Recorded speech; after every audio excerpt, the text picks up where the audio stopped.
Yo creo que los fisios tenemos que saber mucho de algo concreto, entendiendo que no podemos saber de todo, porque cuanto más variables metas, más complejo es el mensaje, y cuanto más complejo es el mensaje, menos lo entiende la gente. Y cuanto menos entiende la gente, menos tracción va a tener. Y si no tiene tracción, no hay venta. Es como un círculo vicioso. Nos enseñan cómo usarlo, nos dan las maletas y al paciente. Y hay que romper el círculo vicioso porque al fin y al cabo, cuando nos ponemos el pijama sanitario o un médico con la bata, el paciente va a creer en todo lo que le digamos. Y ahí ya depende de nosotros que vuelva o no respecto al tratamiento. Tú tienes que analizar cuáles son tus fortalezas y montar tu negocio y tu propuesta en base a esas fortalezas. Hazlo como si fueras a hacerlo 20 años más. Si lo que estás empezando hoy no eres capaz o no lo harías 20 años más, piénsatelo. Al final yo siempre lo digo, no te centres en los números económicos, sino en cuánta gente has ayudado.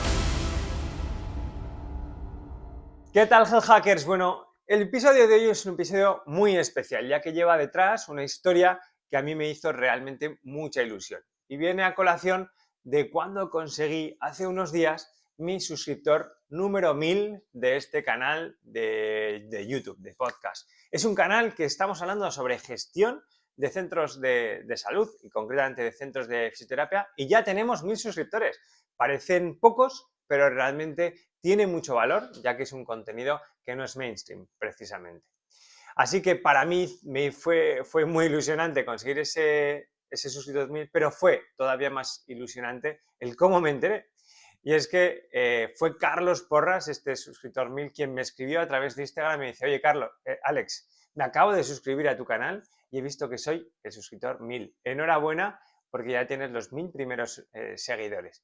Así que para mí fue como un boom de repente en la cabeza. Me di cuenta que habíamos conseguido ese primer objetivo y también me di cuenta de la importancia que puede tener este canal para muchos de vosotros y quería agradeceroslo de una manera especial. Así que le dije: oye, Carlos, ¿qué te parece si hacemos una mentoría gratuita, uno de los servicios que yo doy, pero totalmente gratuito, pero que vaya más enfocado a que te ayude a ti, pero también a todos los que estáis ahí viéndome?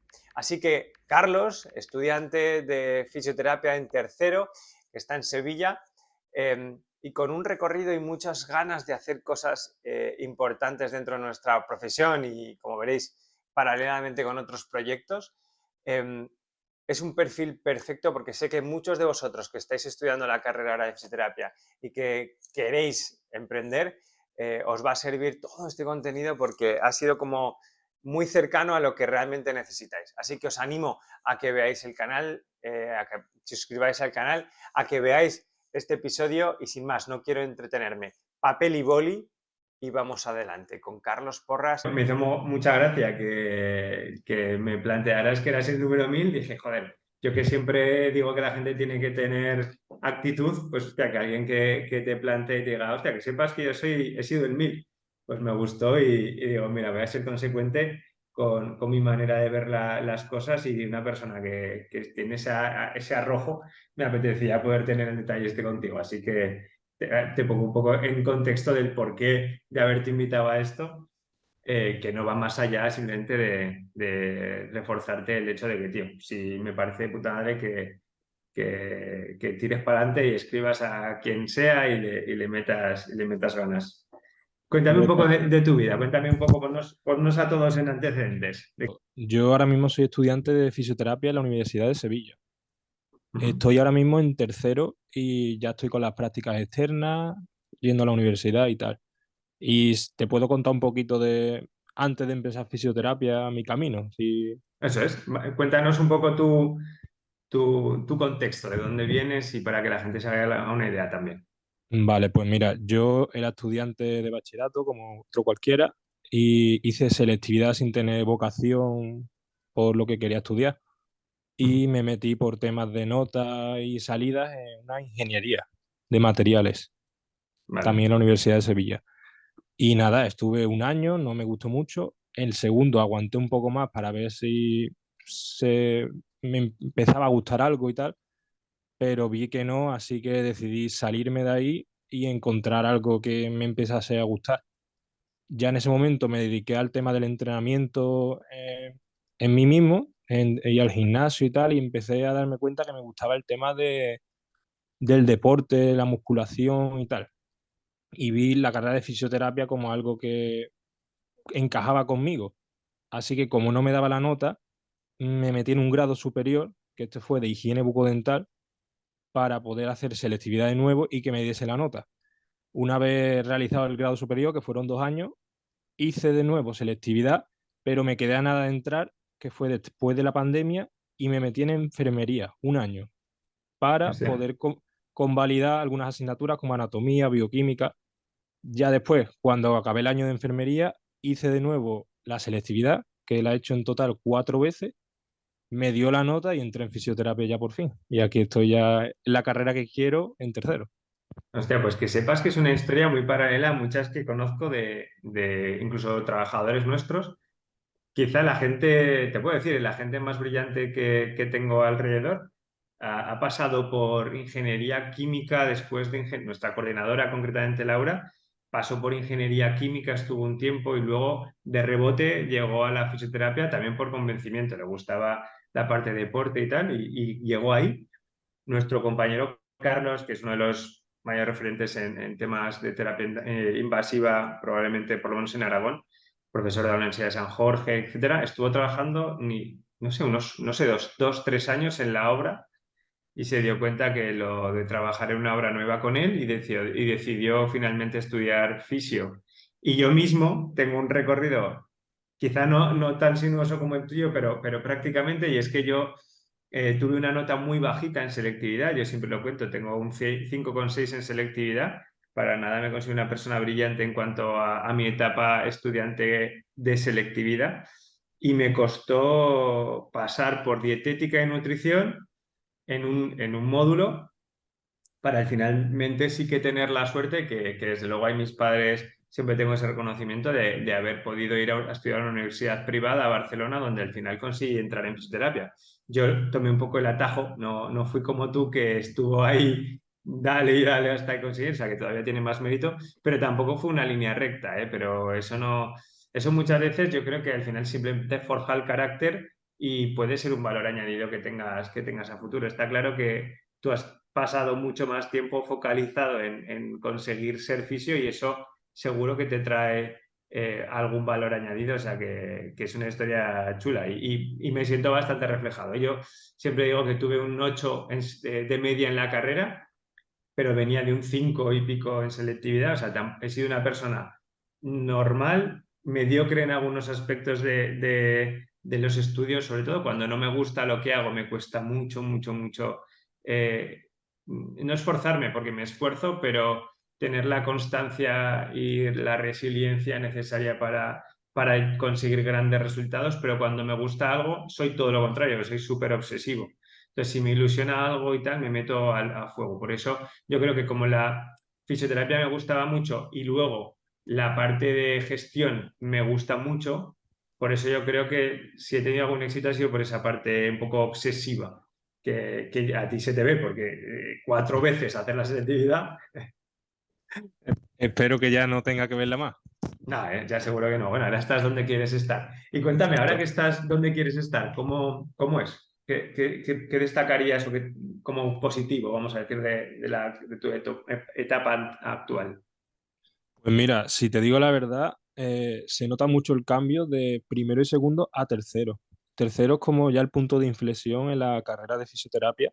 Si te Ujú, gusta la fisioterapia, te vas a dar cuenta en tercero, porque primero y segundo, al fin y al cabo, son cursos que en varias carreras tienen el mismo patrón, por así decirlo, ujú, y mucha anatomía, bioquímica, física aplicada en este caso, bueno, muchas asignaturas que son parecidas en todos lados, pero ujú, cuando de verdad te vas a especializar en fisioterapia como tal es en tercero. En primero y segundo asientas bases que todo fisioterapeuta tiene que tener, pero en tercero es cuando ya, aparte de las prácticas externas, que ahora te contaré, el tema de, te pongo por ejemplo, especialidades clínicas, disfunciones musculoesqueléticas, ya estamos ya metiéndonos en el hoyo de la fisioterapia y ahí te das cuenta si te gusta o no.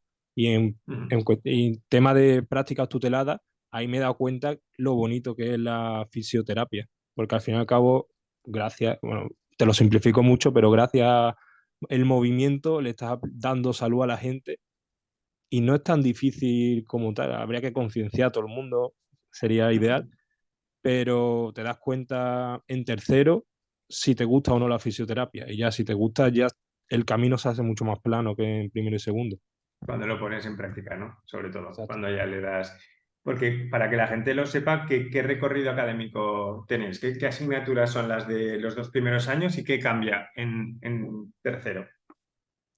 Pues mira, en los primeros años tenemos varias asignaturas, tipo anatomía, hay dos anatomías, bioquímica, tratamos un poco estadística, la biomecánica, que también es una asignatura que se acerca más a la fisioterapia y de las que más me gustan.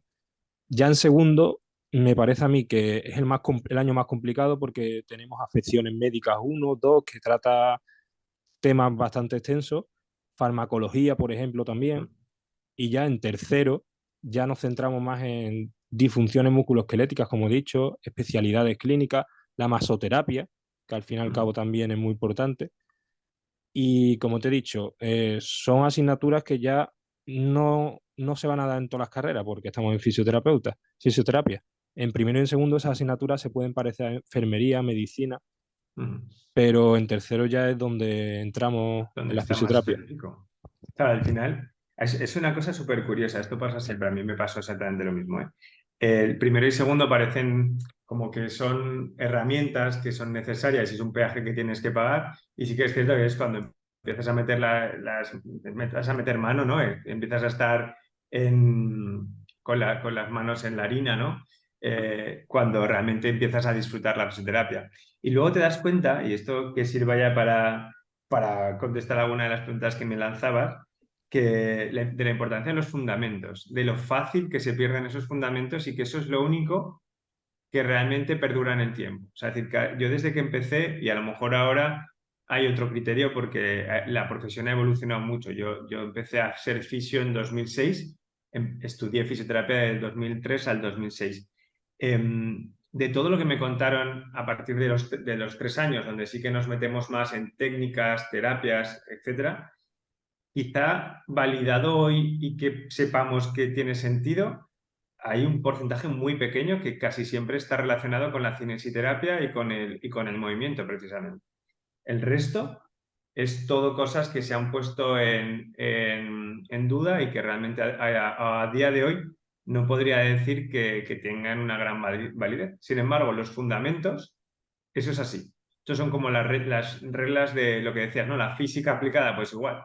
Las reglas de la física se cumplen. La gravedad, al final son unos fundamentos que están relacionados a la biología y que esos fundamentos van a ser iguales, pasen 20 años o 50, no va a evolucionar.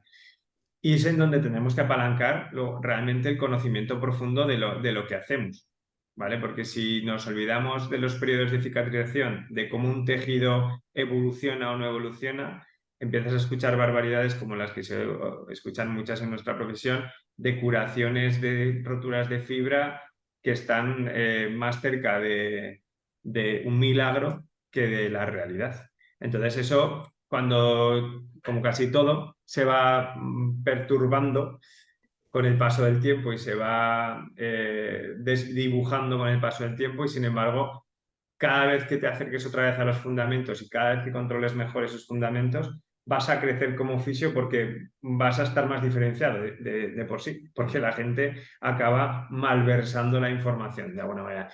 No digo voluntariamente, pero sí que poco a poco, con el día a día, te vas metiendo más en hacer las cosas que te funcionan y vas dejando un poco más de lado esos fundamentos que son muy importantes. Así que, desde luego, no hay nada que ver, o sea, no tiene nada que ver en cuanto a lo que nos gusta inicialmente con lo que al tercer año, que es donde tú estás haciendo lo que realmente te mola. Pero sí que es cierto que hay que poner un pequeño disclaimer a qué importantes son los fundamentos de esos 2 primeros años para que todo lo demás vaya bien. ¿Sabes? O sea que eso es súper, súper, súper importante. Y ahora mismo, Sí, ¿qué estás haciendo de prácticas y tal? Cuéntanos un poco cómo estudia en tercero.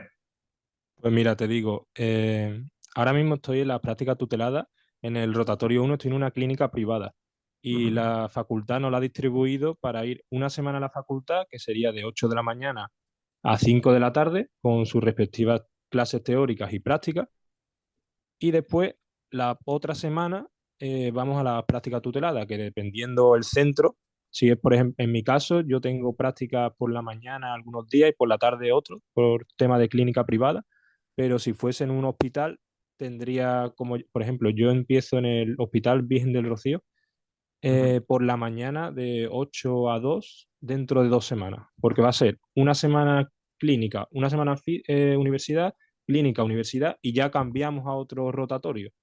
Y Vale. así voy a tener que estar hasta cuarto, me parece. En cuarto también estamos con esta misma dinámica. ¿Y os organizan los rotatorios en base a especialidades diferentes en las para que podáis ver? Exactamente, se me había pasado.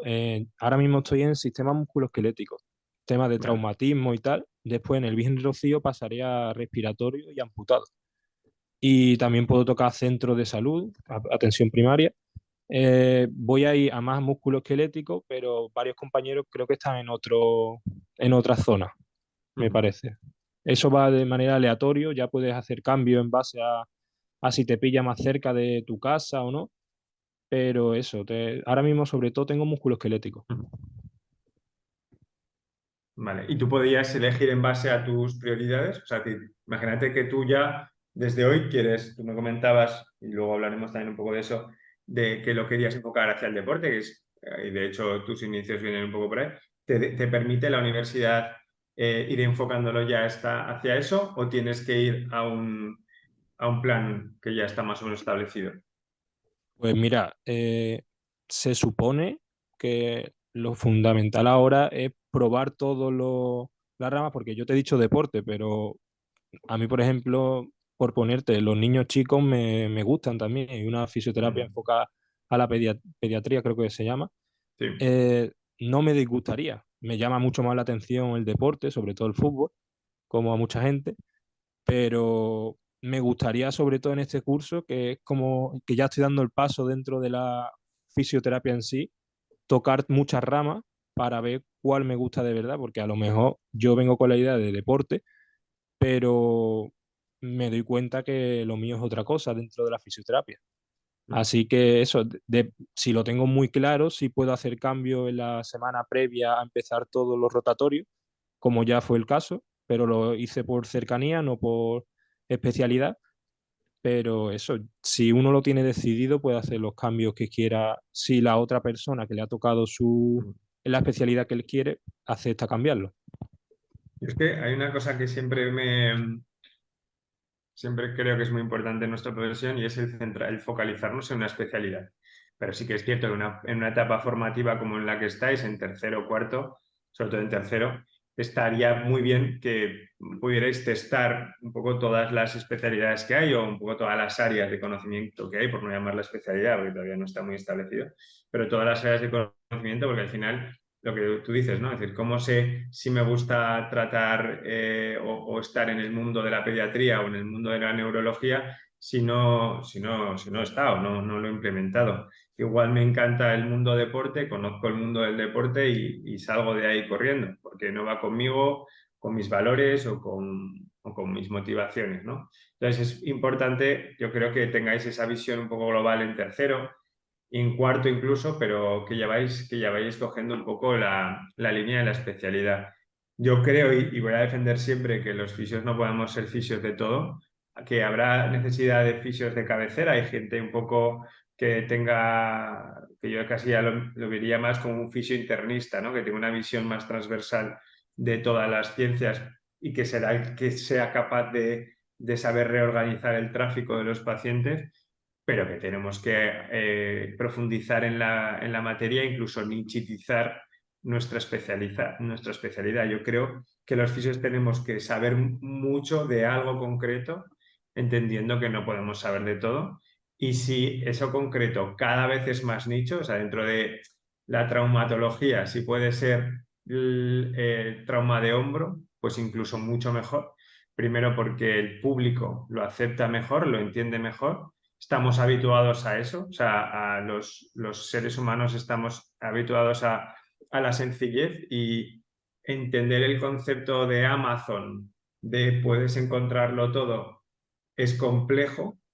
Sin embargo, el entender que el zapatero te resuelve zapatos, eso lo entiende todo el mundo fácil. ¿vale? Pues esto es exactamente lo mismo. Entonces yo sí que creo, soy defensor de las especialidades e incluso te diría que poco a poco está la superespecialización, que a algunos no les gusta, pero a mí sí que me parece fundamental, como pasa con los traumatólogos. Yo ya tengo traumatólogos amigos a los que les envío pacientes de hombro a este, columna a este y rodillas a este. O sea, no les mando todo a todos, porque entiendo que eso es importante. Sobre todo por profundizar en los conocimientos biomecánicos, fisiológicos del tipo de lesión. La biomecánica súper importante en cuanto al mecanismo de producción de las lesiones, las casuísticas que pueden aparecer, porque hay como 10 patologías conocidas, pero hay un montón de subclínica que no conoces si no te introduces mucho ahí, y que es importante de cara sobre todo a esos pacientes, que yo siempre digo que el 80% de los pacientes se resuelve prácticamente sí o sí, solo, vamos a decir, pero ahí en ese 20% de profundidad es donde está el éxito. Si tú eres capaz de resolver un 5% más o de tener un control de un 5% más que el de al lado, ahí es donde está el éxito, porque esas son las personas que habitualmente van rebotando de un sitio para otro y nadie les sabe decir qué les pasa. Y esos son tus mejores prescriptores.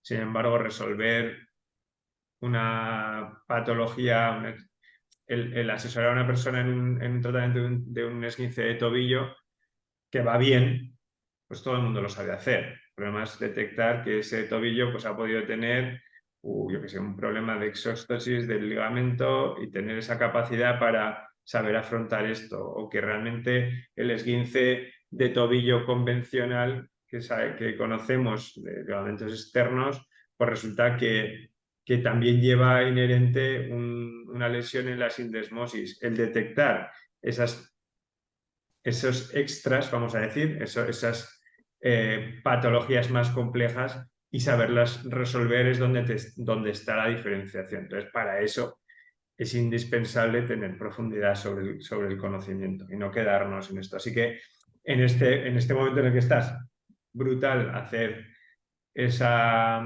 testeo, pero luego sí que te diría que conforme se acerque el final de la carrera o incluso el salto cuando ya estés trabajando, que empieces a entender dónde te sientes cómodo y a qué quieres dedicar tu vida, porque en definitiva, si lo ves en los médicos, son personas que dedican su vida a la profundidad concreta de un área, de oncología, dentro de oncología unidades de mama, por ejemplo, y van cada vez segmentando más para ser súper buenos en un área concreto. Y esa es la manera de ser un referente en algo.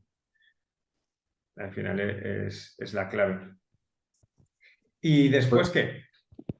Después de la carrera, ¿qué has pensado? Mira, si te digo la verdad, no lo tengo tan claro como a lo mejor debería. Se me pasó comentarte al principio cuando te dije de todo el tema de cómo he entrado, que además de fisioterapeuta, me gustaría ser entrenador deportivo, entrenar a gente modo online, como lo que se está llevando mucho ahora, ya que a mí el entrenar me encanta y ya como te dije antes, me encanta que la gente se cure en base al movimiento, pues ya conseguir que la gente consiga su objetivo, tema de pérdida de peso, ganancia muscular y tal, también me sale de vocación. He ayudado a mucha gente, bueno, a mucha gente, a mis amigos, y todo lo que le puedo ayudar, siempre lo hago. Y si pudiera formarme para llevar a personas a lograr su objetivo, me encantaría. Por lo cual, a lo que me has preguntado, ¿qué tengo pensado después de la carrera? Pues, sinceramente, si puedo empezar a trabajar cuanto antes para así poder después formarme en ser entrenador personal, eh, sería lo ideal, porque al fin y al cabo, no te voy a decir mi sueño como tal, pero mi objetivo es ser entrenador personal, y si tengo los conocimientos de fisioterapeuta o la fisioterapia me va bien, poder llevarlo ambos hacia adelante.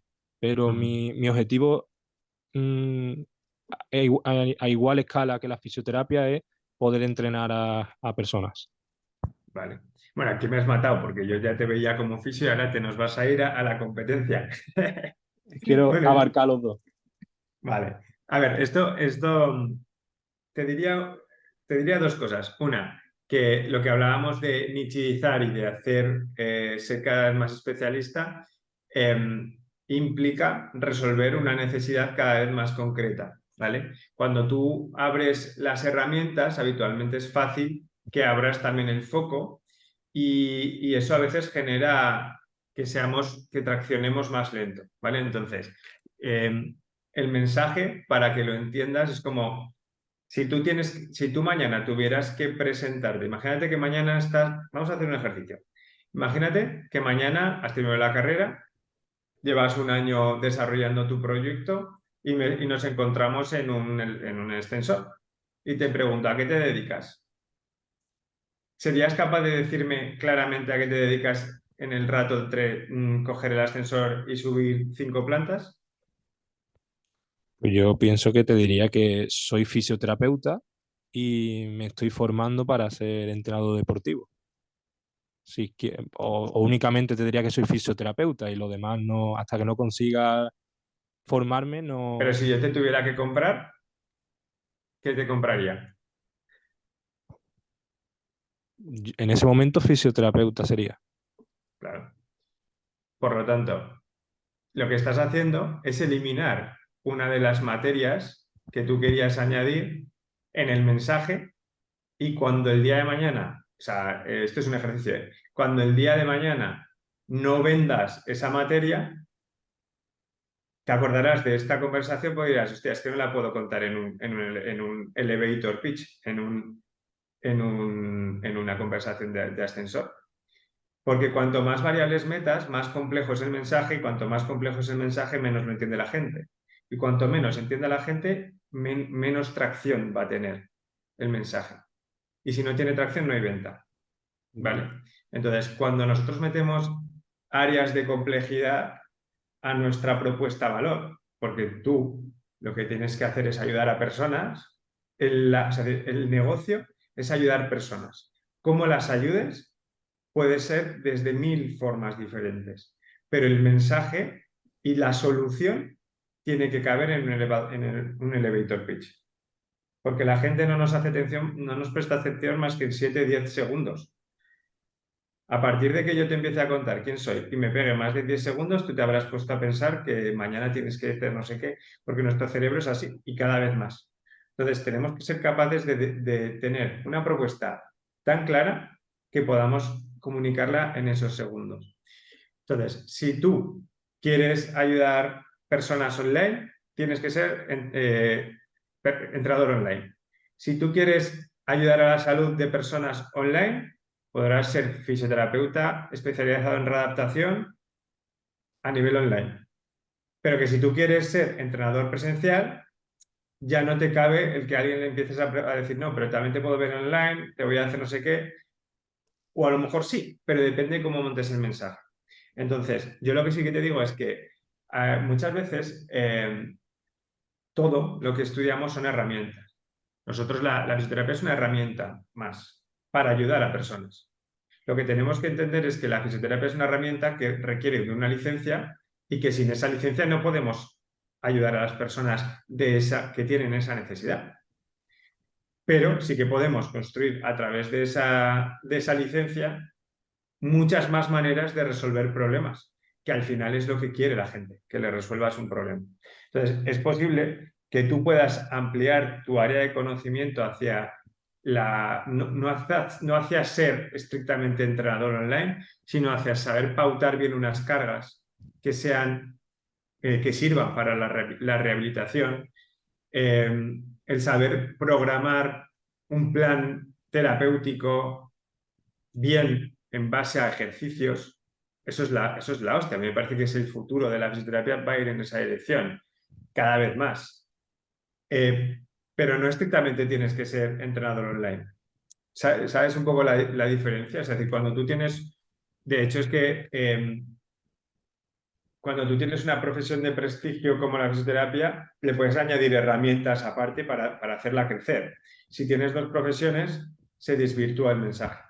¿Vale? Entonces sí que te diría que aproveches el propio conocimiento de fisioterapia, profundices en un área de fisioterapia y como a ti lo que te motiva es ayudar a otras personas a través del ejercicio, vayas generando tu metodología basada en el ejercicio y basada en una buena pauta de cargas. Y para eso sí, vas a tener que estudiar más, porque en fisioterapia, por mucho que el futuro vaya por ahí, seguro en la facultad se está dando muy por encima. Y para que tú destaques en eso vas a tener que aprender más sobre eso. Sí que es cierto que el tratar de hacer que la gente se ponga fuerte y pierda peso con que se rehabilite, bueno, pues puede tener su encaje, pero es generar complejidad y lo que más funciona antes es mucho más sencillo. Que no quiere decir que tú no les puedas, si tienes la formación oportuna, no les puedas dar los consejos adecuados para que vayan en esa dirección y que hagas una especie de coaching general. Pero realmente creo que tiene más sentido avanzar mucho a nivel fisio, patología y empezar a agregarle habilidades de pautar cargas, de tal, que eso lo vas a poder hacer a través de la readaptación, por ejemplo. Eso me parece fundamental. Sería una manera en la que lo enfocaría yo. Y ahí tienes una diferenciación clara. Tú me decías, ¿cómo me puedo diferenciar? Pues haciéndote un nicho, generándote una especialidad, agregando conocimientos especializados dentro de ese área y esa es la mayor diferenciación en fisio. Si luego queremos, además de esa diferenciación, agregar más cosas, perfecto. Diferenciación en marca. ¿Vale? Nosotros somos una marca que comunicamos con un branding que motiva a una serie de personas. El branding lo que hace es generar lazos emocionales con un tipo de cliente muy concreto. Por ejemplo, el CrossFit frente al entrenamiento. Pues el CrossFit es gente que quiere entrenamientos más en grupo, más con camaradas, ¿no? Más con colegas, más militar, con un alto esfuerzo, necesitan salir sudando. Sin embargo, el fitness, pues no sudas tanto, estás en un ambiente más relajado, estás, yo qué sé, está en algunos hasta el fenómeno club social, donde tienes a la tipa que te gusta por ahí, no sé, pero es un branding diferente al CrossFit que es como más cañero, ¿no? Pues tú puedes diferenciarte por branding, eso es otra manera. Y cómo entregas el valor también es una diferenciación. Tú puedes hacerlo online o puedes hacerlo presencial o puedes hacer un servicio híbrido. De esas maneras es como vas a poder generar una diferenciación frente a otro. Es cuestión de analizar la competencia, analizar cuáles son tus valores y tus motivaciones y lo que, digamos, tus fortalezas, que es lo que se te da mejor, y usarlas para diferenciarte. ¿Vale? Porque una de las cosas que sí que veo mucho es que ahora mismo, como está muy de moda el tema online, la gente quiere diferenciarse poniendo un servicio online, pero parten de -100 porque no tienen habilidades de comunicación. No entienden que el servicio online tiene unas reglas totalmente diferentes al servicio presencial, que los drivers, las palancas, las motivaciones que hacen que una persona consuma un servicio online o un servicio presencial son absolutamente diferentes. Que el target de personas que atienden, que asisten a un servicio online o a un servicio presencial son absolutamente diferentes. Si tú no sabes todo esto y no se te da bien, por ejemplo, comunicar, hacer diseño gráfico mínimamente, grabar contenido, pues hombre, tienes muchas más barreras que la persona que ya, digamos, eso lo tenga integrado. Por eso hemos empezado la conversación diciendo de, joder, mi canal, llegar a 1000, ¿no? Tú eres mi suscriptor número 1000. Llegar a 1000, para mí, que soy un millennial, probablemente sea un hito mucho más complejo que para ti o para un Z que estáis ya metidos en el tema redes y el contenido y estáis todo el día viendo contenido y no habéis visto nunca casi ni la tele. Entonces, tú vas a poder tener unas fortalezas que a lo mejor tu competencia, solo por el hecho de tener otra edad, no. Entonces ahí tienes que buscar esa diferenciación, decir, vale, ¿qué está haciendo la gente alrededor y qué fortalezas tengo yo que me genere una oportunidad frente a las debilidades que tengan ellos, que para ellos es ¿dónde puedo amenazarles, ¿no? Eso se llama el DAFO, que es debilidades, amenazas, fortalezas y oportunidades. Tú analizas a la competencia en base a dónde tú tienes una ventaja competitiva, una fortaleza frente a ellos y dónde tienes oportunidad de mejora, y además analizas también dónde tú tienes una debilidad frente a ellos, lo cual te supone una amenaza en la guerra que tenéis, ¿no? Entonces, si tú haces ese análisis, tú ahí puedes montar un sistema de diferenciación, una propuesta de valor diferenciada, intentando ganar en ese análisis, ¿vale? ¿Se entiende un poco esto? Sí, sí, sí, te entiendo, te entiendo. Es difícil el conseguir ver las debilidades y en lo que tú destacas y poder juntarlo todo para hacer un modelo de negocio, por así decirlo, es complejo al fin y al cabo. Si no, todo el mundo lo haría. Claro. Pero sobre todo, me quedo con lo del tema de diferenciarnos en lo que nos gusta y poder ser el mejor en lo que nos gusta. Diferenciación por fortaleza. A mí eso me parece la clave porque, mira, al final las fortalezas son aquellas cosas que no te cuestan, que te levantas por la mañana y estás deseando hacerlas. O sea, es decir, yo no madrugo para muchas cosas. Bueno, sí, al final madrugo, 7:30 de la mañana, pero no me levantes a las 6, salvo para algunas cosas. A mí me dices que nos vamos de viaje y a las 6 estoy de pie y me hubiera levantado a las 5 si podíamos haber salido de viaje antes, porque me encanta viajar. Entonces, a mí viajar sería una fortaleza, por decirlo de alguna manera, ¿no? Para mí emprender es una fortaleza, porque me encanta, me motiva, me ilusiona. No me digas que tengo que levantarme para hacer algo recurrentemente, que es algo que hago con facilidad, porque me va a dar una pereza de la leche.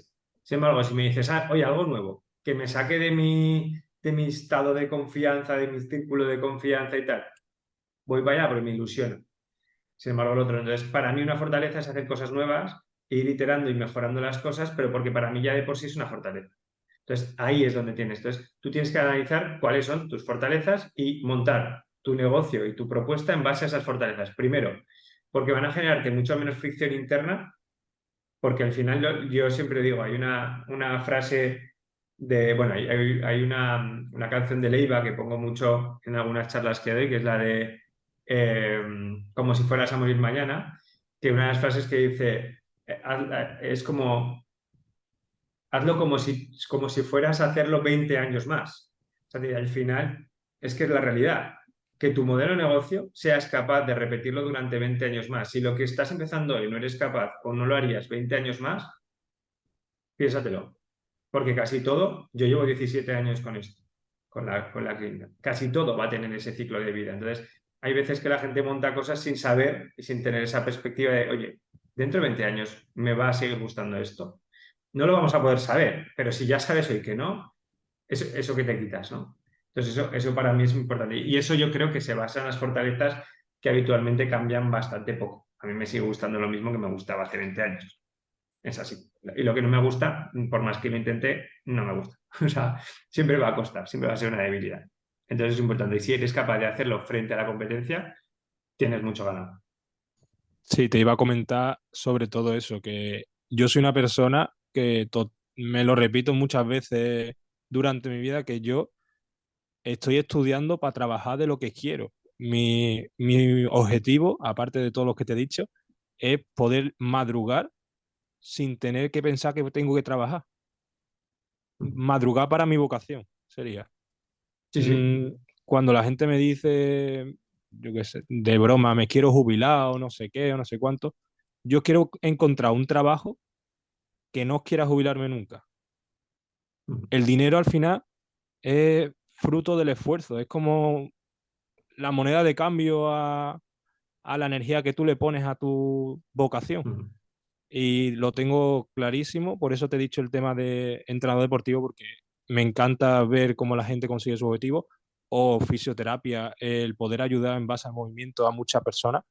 Para mí eso no tiene precio. Y ahí no voy a mirar el dinero, voy a trabajar lo máximo posible, porque te lo he dicho, no es trabajar, es hacer lo que a uno le gusta, y ese es mi objetivo, sinceramente. Hay muchos mentores que te dicen que si quieres hacerte millonario, céntrate en ayudar a muchas personas. nuestra profesión tiene esa capacidad, tanto la parte de entrenamiento personal como la parte de fisioterapia, tiene esos fundamentos y es que nos centramos en ayudar a personas. Por eso es fácil traccionar este tipo de negocios, porque siempre hay alguien al que le puedes ayudar y está dispuesto a que le ayudes. Entonces, al final yo siempre lo digo, no te centres en los números económicos, sino en cuánta gente has ayudado. Si tú mañana, en lugar de centrar tus datos que recopiles, en lugar de centrarte en gano 3.000 euros al mes, haces un cálculo y dices, yo cobro 50 euros a cada persona que ayudo, ¿cuántas personas tengo que ayudar para facturar 3.000 euros al mes? Pues seguramente será mucho más fácil conseguir ese objetivo que estando pensando en ganar 3.000 euros al mes. Porque la motivación tiene que ser ayudar. En todos los negocios desde los orígenes surgen de ayudar a personas. Alguien tenía una necesidad, alguien pensó que podía ponerle una solución a esa necesidad y hubo un intercambio que en ese momento era un trueque, pero al final no deja de ser un intercambio energético. O sea, hay un flujo por agradecimiento de energía. Tú me estás dando algo y a cambio yo te remunero con algo. En su momento era un trueque, ahora es dinero. Pero la clave está en cuánta gente ayudas. Entonces, al final, muchas veces cuando en fisioterapia hay un debate entre, sí, pues sí hay que cobrar, o sea, lo típico, ¿no? El dinero, que la gente le da miedo cobrar y estos rollos, o gente que hay gente que tiene un nivel de fisioterapia muy alto, pero tiene un nivel de cuenta bancaria muy baja. Y yo no quiero, o sea, con esto no quiero decir que hagan mal las cosas, sino que lo enfocan mal. Porque si tú tienes un nivel bancario bajo es que algo estás haciendo mal, porque al final tú vas a ganar en base a lo que ayudes a las personas. Quiere decir que por lo que sea no estás ayudando tanto, porque no estás entendiendo qué es lo que quieren, porque no estás dándoles lo que quieren, no lo estás entendiendo, por lo tanto no se lo estás ofreciendo. Pero es que cuando llegan tampoco eres capaz de resolver realmente su necesidad y no los estás entendiendo, independientemente que tengas la razón, ¿vale? Porque aquí en fisioterapia te darás cuenta, en cuanto salgas, que hay siempre varios bandos. Los que hablan de hacer las cosas con un método científico como muy pulcro y gente que es súper experiencial y se piensa que por el hecho de que el paciente le dé buenos resultados ya está licitado a hacer lo que tú quieras. Yo creo que tiene que haber un equilibrio, porque lo que tenemos que entender es que somos un servicio, por lo tanto tenemos que estar para ayudar al paciente y tenemos que entender qué necesita el paciente. Pero lógicamente hay unos códigos éticos que no nos podemos saltar. Entonces, el conseguir ese equilibrio en el que tú estés haciendo algo que efectivamente ayude a la gente con una modalidad que tenga validez y que no genere un peligro para ese paciente, ahí está la clave. Si tú consigues hacer eso y escalarlo mucho, vas a ayudar a muchísima gente. Si tú te enrocas en que yo solo hago esto porque es lo que dicen la ciencia e intentas que hay gente que tiene una necesidad y tú le impones una solución que él no quiere tener y no haces nada para facilitarlo y evitar la fricción que tiene a la hora de recibirlo, probablemente no vas a tener clientes. Y si no tienes clientes, no vas a ayudar a nadie. Por lo tanto, por mucho que sepas, por mucha base científica que tengas detrás, por mucho código ético que estés siguiendo, no estás ayudando a las personas. Y probablemente acaben en otro sitio que quizás no estén haciendo las cosas tan bien. Entonces, buscar ese equilibrio, que es difícil, es donde yo creo que está la clave. Y si consigues hacer algo que esté validado y que ayude mucho a las personas y que sea lo que quieran, ahí tienes un filón. Y es lo que yo creo que nuestra profesión tiene que empezar a entender y hacer. Porque ya te digo, está como una polarización. Yo conozco gente fantástica, fisios, que me quedo boquiabierto y no me podría poner a debatir con ellos sobre fundamentos clínicos porque no sabría ni por dónde empezar. Es decir, que ellos tienen un nivel altísimo y tengo otros que venden muchísimo y que a lo mejor no estoy tan de acuerdo con los modelos que tienen a nivel clínico. Y esa polarización creo que no es buena ni por ninguna de las dos partes. Y encontrar ese equilibrio que al final es en no perder de vista ni la ciencia ni al paciente, ni lo que quiere el paciente y hacerlo entender. Ahí yo creo que está la clave. Y es algo que tenemos que trabajar en la profesión, porque si no vamos a tener problemas. Pues Así que sí, la te primera iba- tarea, conoce bien a tu cliente, lo primero. pues sí, y sobre todo eso se consigue con la práctica. Así Mm, es. Me voy a tener que equivocar mucho, espero que no tanto como otras personas que sean, me refiero, sabiendo todo lo que me has dicho, espero cometer pocos errores hasta dar en el clavo con el modelo de negocio como sería y buscar ese equilibrio sobre lo que necesitan los pacientes y cómo se lo puedo aplicar en base a las evidencias científicas y la clínica que voy a estar viendo diariamente. Mm. Y eso, el equilibrio es la clave, ya no solo en conocimiento, sino potenciar la forma de transmitir el mensaje, la educación, todo tiene que ir de la mano para que el paciente esté cómodo, porque al final nuestra profesión, al igual que toda la rama sanitaria, es empatía pura. Y si tienes empatía y educación y los conocimientos necesarios, yo creo que se puede ir hacia adelante bien. Claro. De hecho, has dicho una palabra que es clave, que es la práctica. Pero la práctica mucho más allá de lo que normalmente entendemos nosotros como la práctica clínica, ¿no? Empezar a trastear. No, no, la práctica desde el punto de vista de la aplicación. Hay muchas veces, eso yo lo he vivido en primera persona en otros proyectos, y es que nos ponemos en modo análisis, en modo ideación.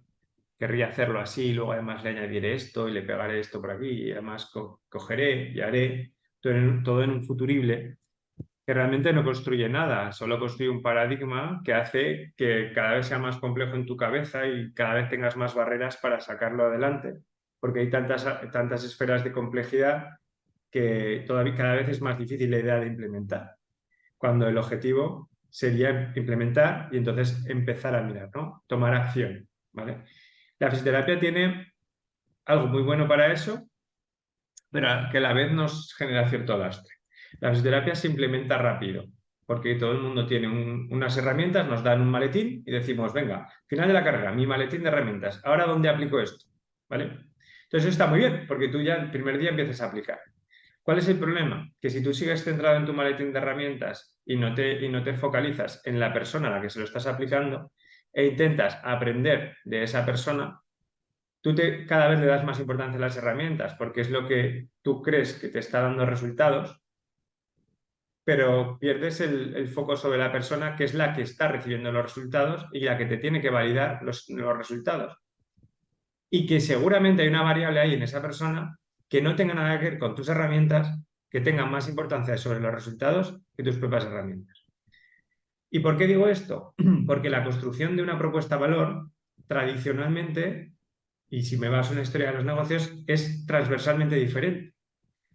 Nadie coge una herramienta y la aplica, sino que la herramienta se crea en base a una necesidad. Entonces, alguien tiene un problema, alguien externo analiza ese problema, le busca una solución y genera un negocio para resolver ese problema.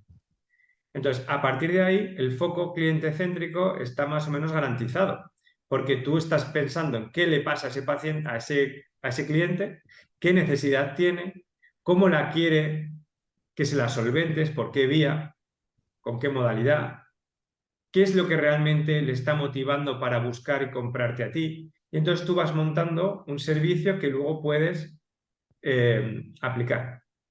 Cuando tú sales con fisioterapia, tú ya tienes el servicio y no has visto a nadie. Y de repente pasa alguien por aquí y dices, a ver cómo le aplico esto a esa persona. Y zasca, se lo aplicas. Pero realmente no ha habido un aprendizaje de prácticamente nada. Entonces, cuando tú me decías, joder, es que es difícil a veces crear una propuesta de valor en base a tus fortalezas, a las debilidades, a las oportunidades, es porque nosotros la propuesta de valor la tenemos definida ya.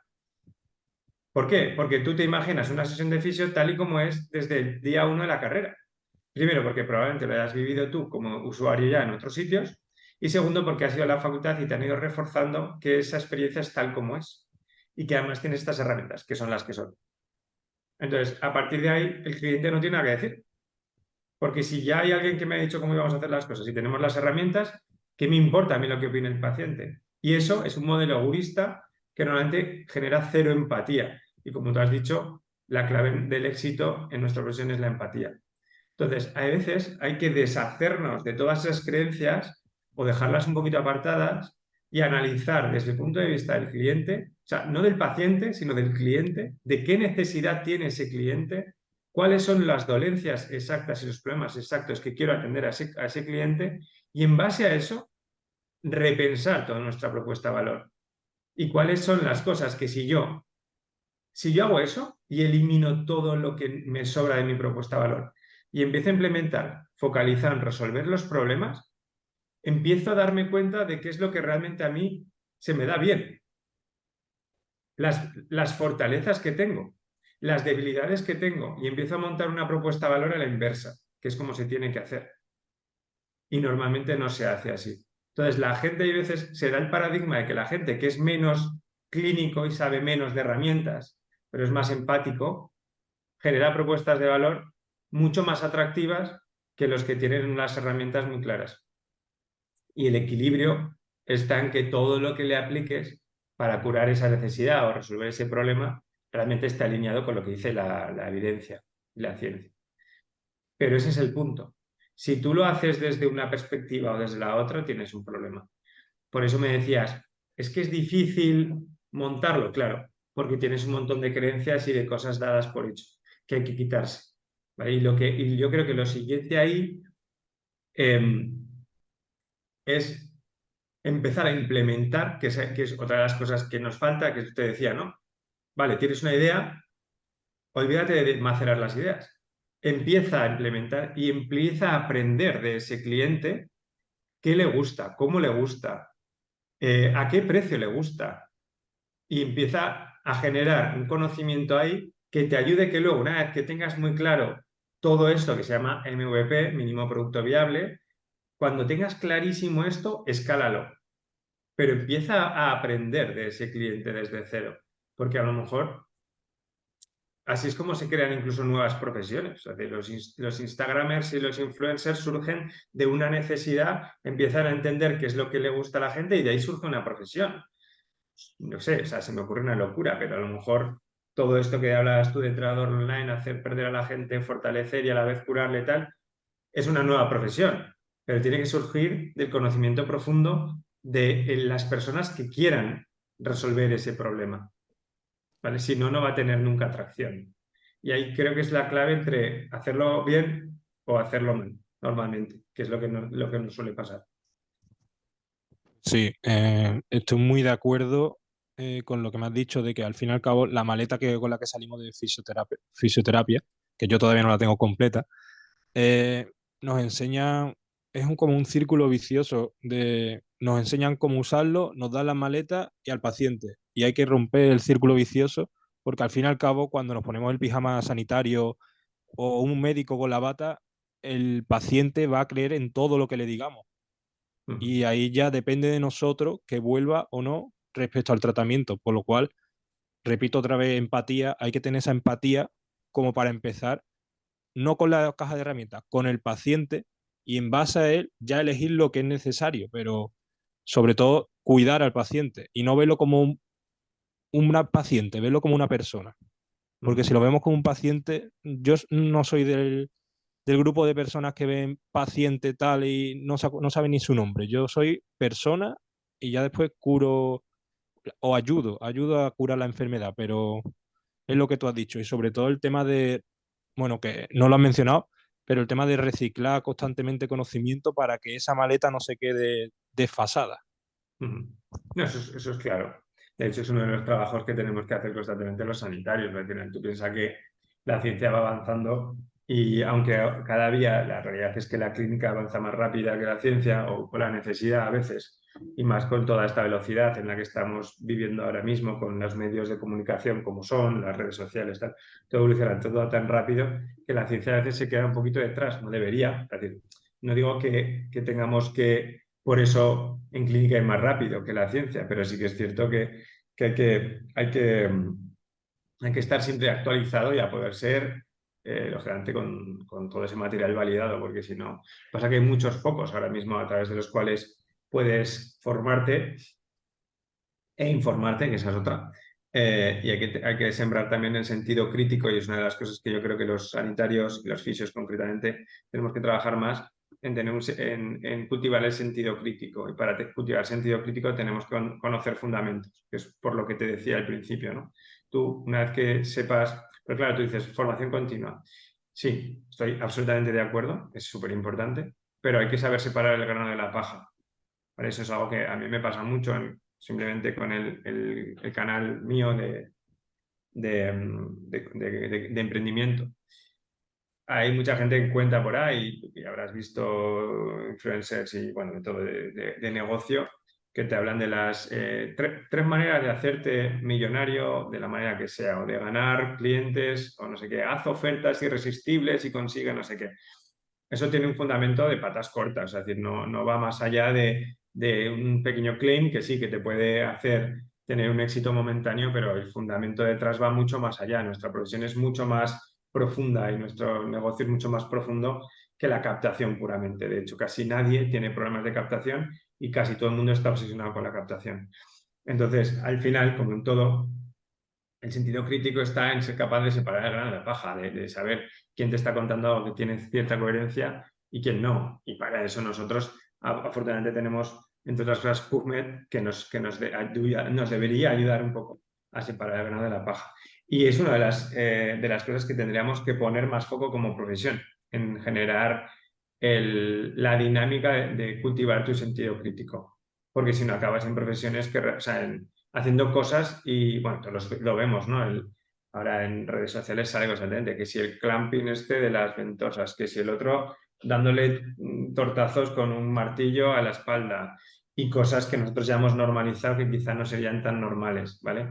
Pues hombre, si podemos darle un poco, o sea, si te puedes cultivar un poquito el sentido crítico, siempre vas a tener muchos más aciertos que errores de cara a lo que hablabas de la formación continua.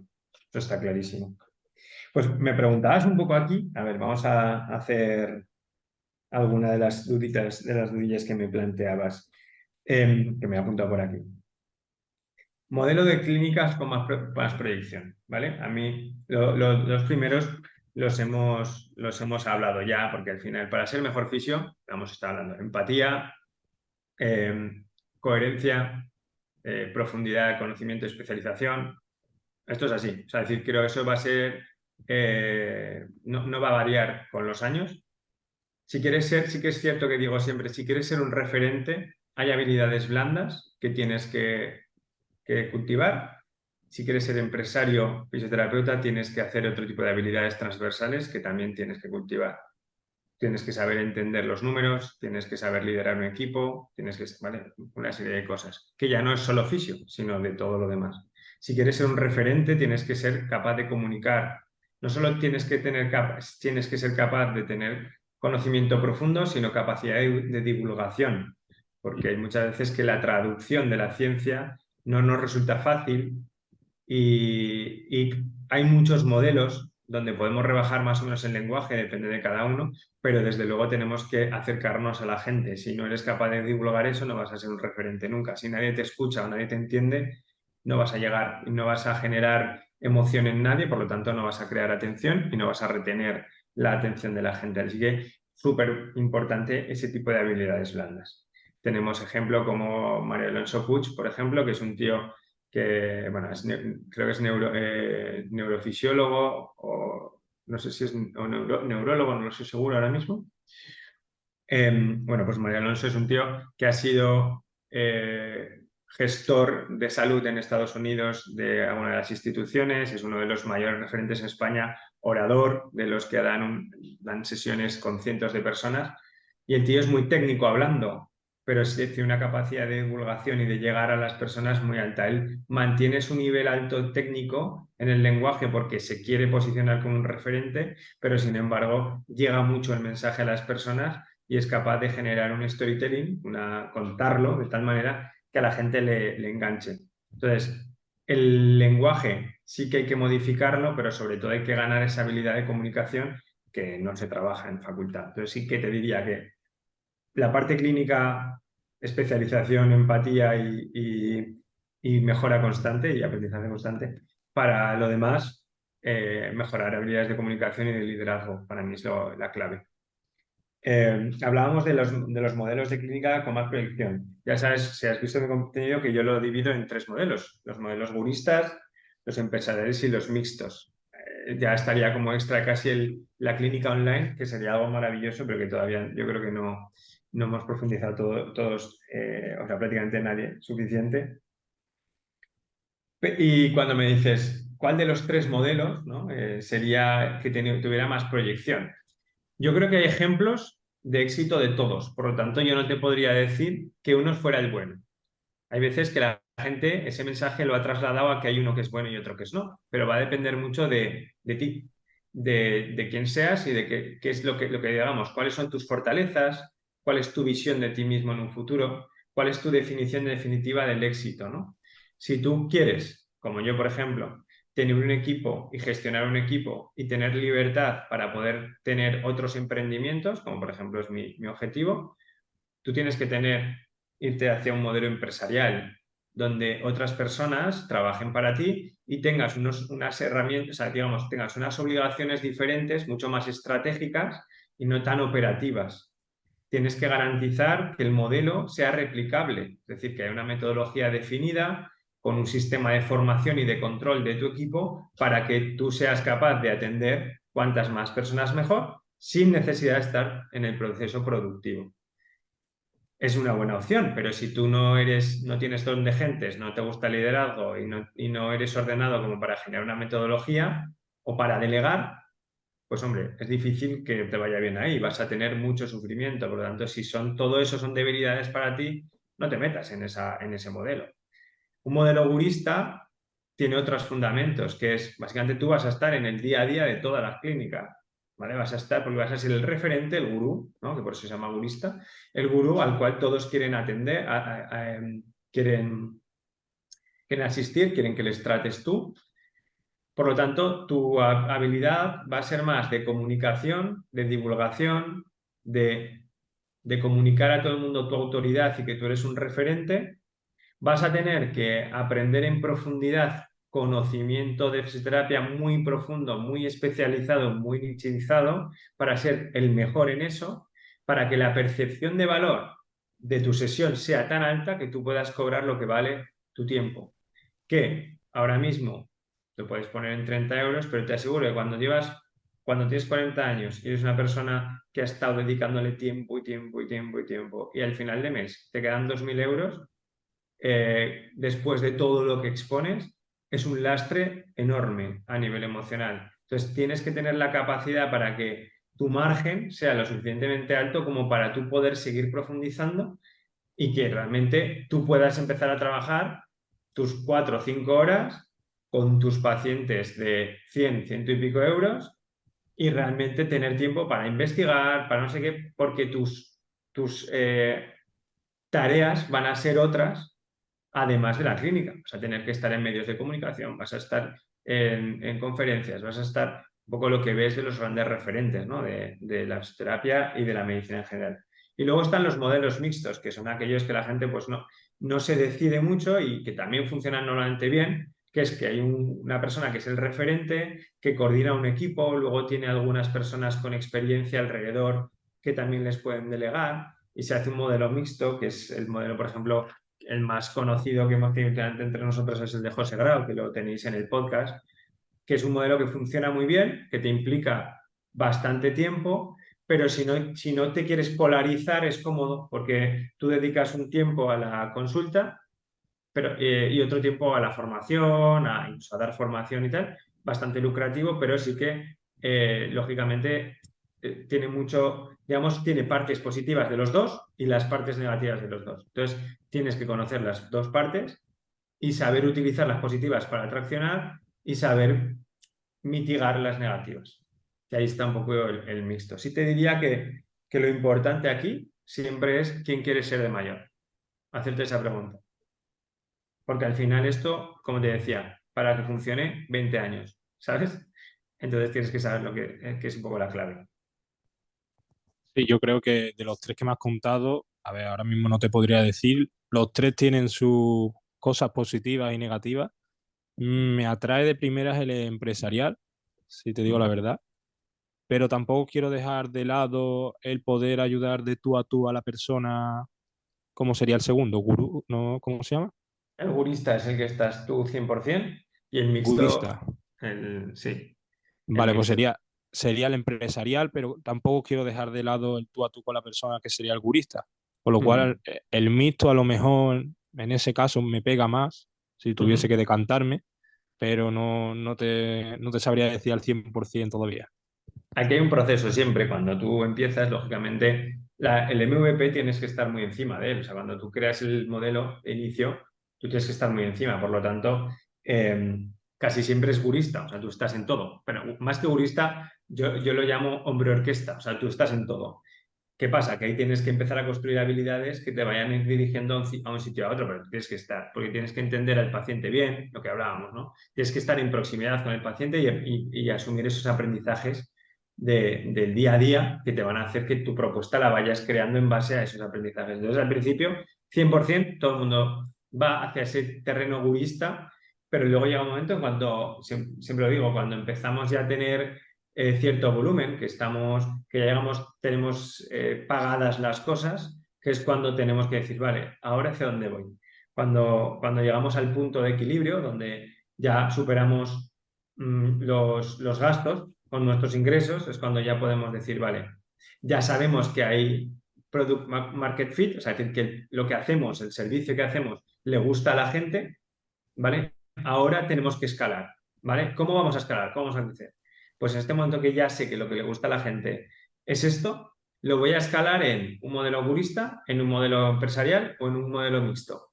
Y ahí es donde está la encrucijada. Hay una parte que es MVP, que es crear el producto y validarlo, que ahí no hay tu tía. O sea, es decir, tienes que estar tú. O sea, es decir, vamos, no, si no lo has hecho nunca, tienes que estar tú. Otra cosa es que ya sea tu segunda clínica y lo montes de otra manera, porque ya tienes aprendizajes previos. Pero la primera, tienes que estar tú. Eso es así. Estoy mirando aquí un momento alguna cosa que me parecía importante, que más o menos lo demás lo hemos ido contestando. ¿Había alguna cosa aquí?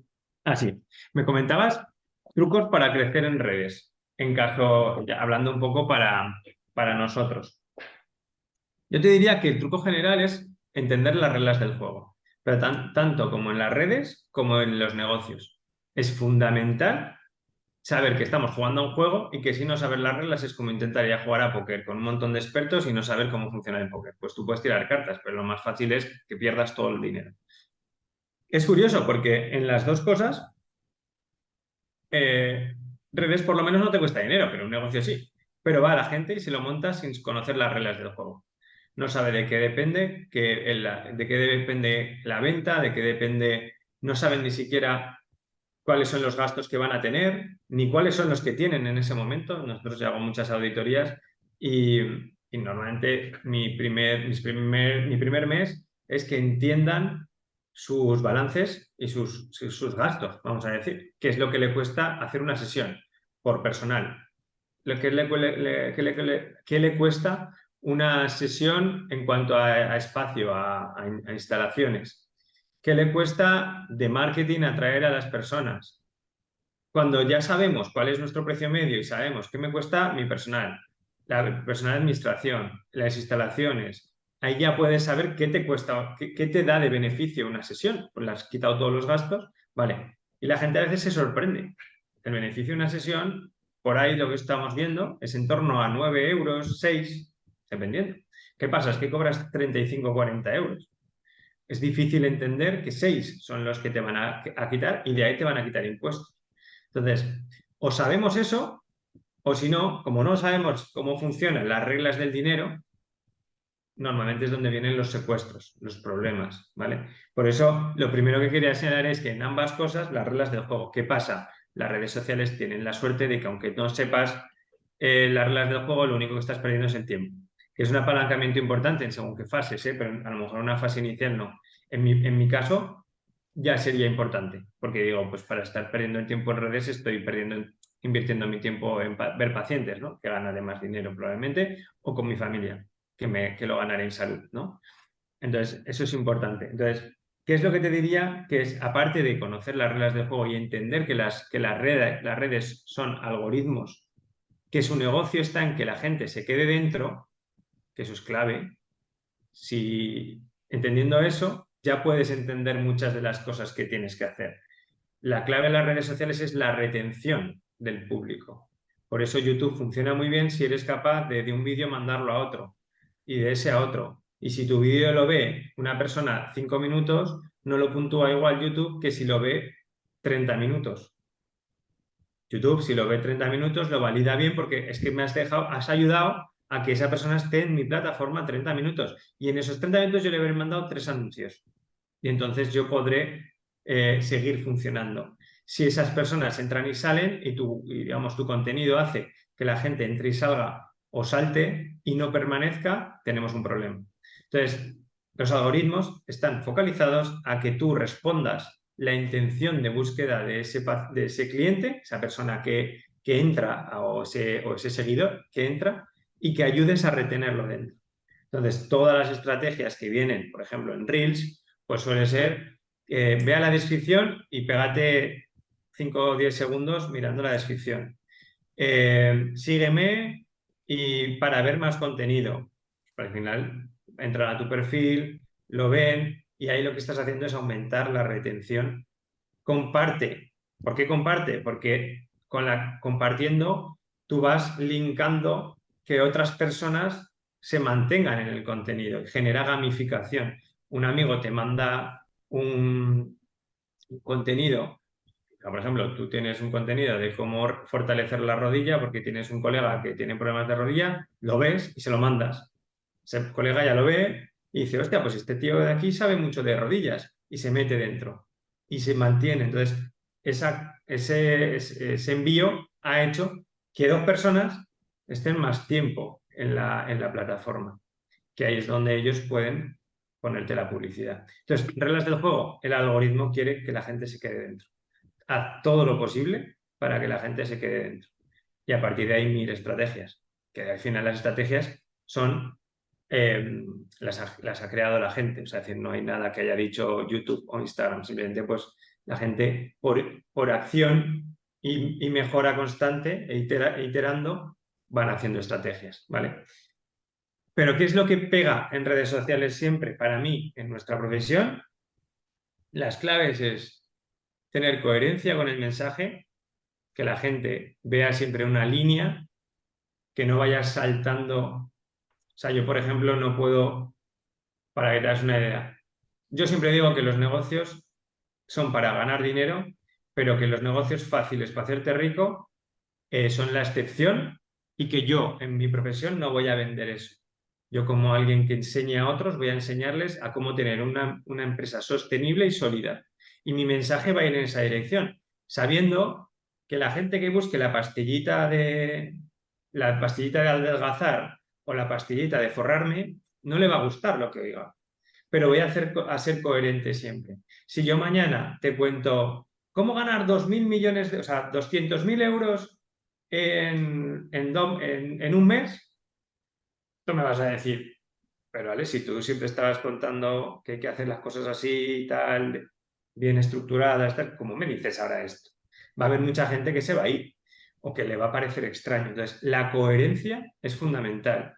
Y la coherencia pasa por analizar tus valores y comunicar tus valores, ser lo más transparente posible y lo más veraz posible. O sea, no queda otra. Tú no puedes ser una persona diferente. Esto es como si sales a la calle y te conviertes en otra persona para salir a la calle. La gente va a ver que ahí pasa algo. Primero porque te van a ver en muchos ámbitos y la gente va a decir, coño, pues este cuando está con su novia es de una manera, cuando está con los amigos de otra, cuando está trabajando de otra. Y eso genera discrepancias y además todos los hemos vivido alguna vez con los amigos, ¿no? Y eso genera fricción. Entonces, en un público que además no puedes controlar en proximidad, la coherencia es fundamental. Entonces, coherencia en tu mensaje.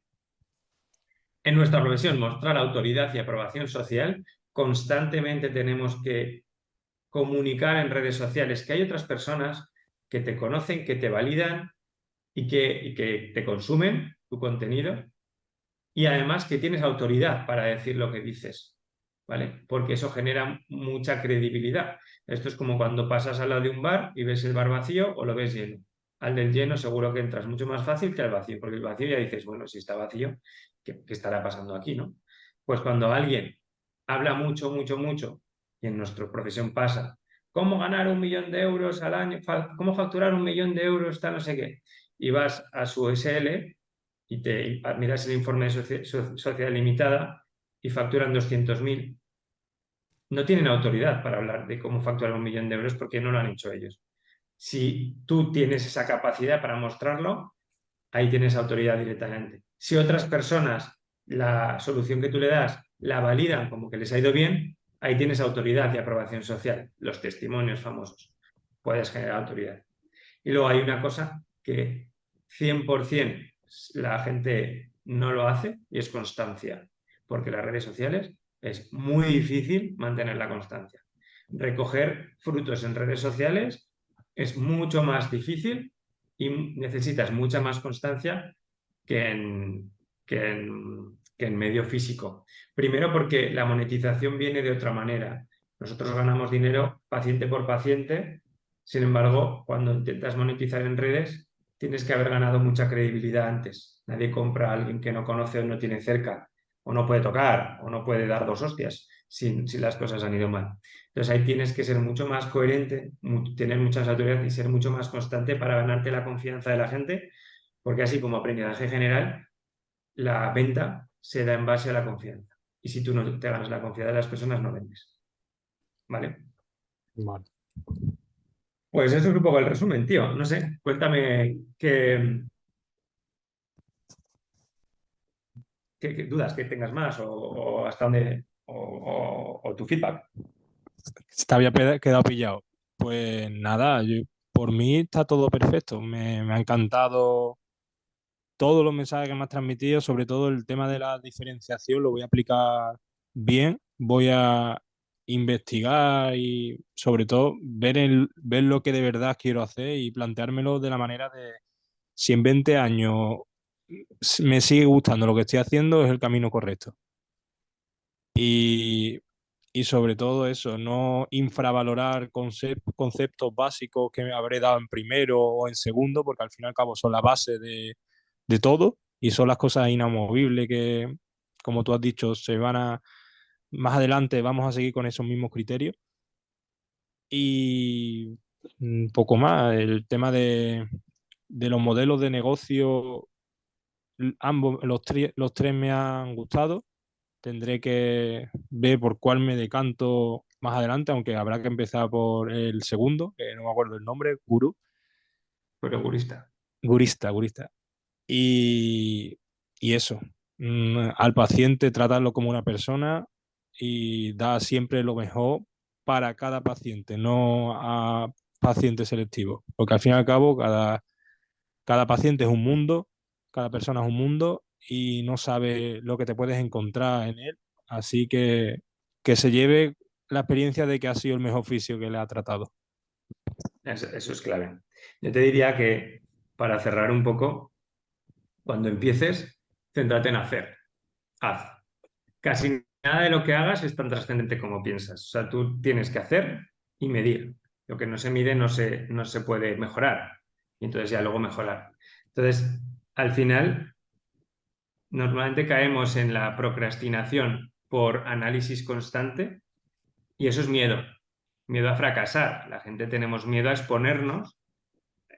La única manera que tienes para saber si una idea es buena o es mala es ponerla encima de la mesa y ofrecerla. Pero da miedo a que la gente te diga que es una mierda. Entonces, ese miedo nos paraliza y entramos en análisis perpetuo que se llama procrastinación o que podemos llamar procrastinación. Entonces, yo te digo que si tienes una idea, procrastina 30 segundos e implementa 1 minuto. O sea, no te pegues mucho tiempo dándole vueltas a una idea. Implementala. La vas a hacer mal, si es que es seguro. O sea, quiero decir que todos hemos cometido 100 errores, pero lo importante es aprender de eso y mejorarla. Entonces, la importancia está aquí en aplicar y mejorar.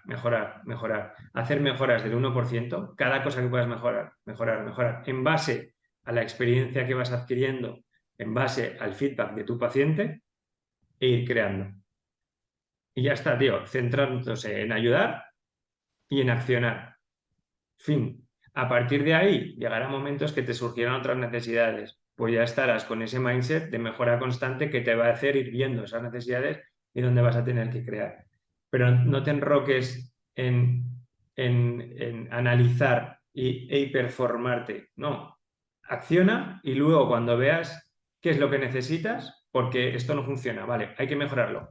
¿Cómo lo puedo mejorar? Me formo en eso, ¿vale? Pero no, la formación solo te hace... Había una metáfora de un vídeo de Reels que me gustó mucho, que era un tío que andaba y decía, normalmente la gente, que la gente que se forma mucho y que está todo el día formándose, está así. Quiere caminar hacia adelante y hace formación, formación, formación, formación, y van dando la vuelta, porque en realidad solo mueven la pata de formación. Y están luego los que están sin formación, están acción, acción, acción, acción. Y la gente sigue dando vueltas. Y la clave está en la acción y la formación. Cuando haces acción, formación, avanzas. Es que es así de sencillo. Entonces, o sea, analiza, implementa, mide y si te falla algo, aprende, fórmate y sigue avanzando. Y ya está. Con empatía vas a saber lo que la gente quiere y es que estás jugando en una liga que afortunadamente hay mucho tuerto, que digo yo. O sea, que tampoco te pienses que está tan competitivo. Así que nada, tío, no me enrollo más, que soy bastante abuelo cebolleta ya y me pongo a enrollarme, que ha sido un placer, tío, hablar contigo. Muchas gracias por ser mi seguidor 1000. Muchísimas gracias por todo lo que me has aportado y un placer ser seguido 1000. Espero Muchas, que haya muchos más. a ver si multiplicamos. Muchas gracias, tío Carlos. Un placer. Mucha suerte con Venga, todo. muchas gracias, Ale, que todo vaya bien. Saludos. Chao, chao.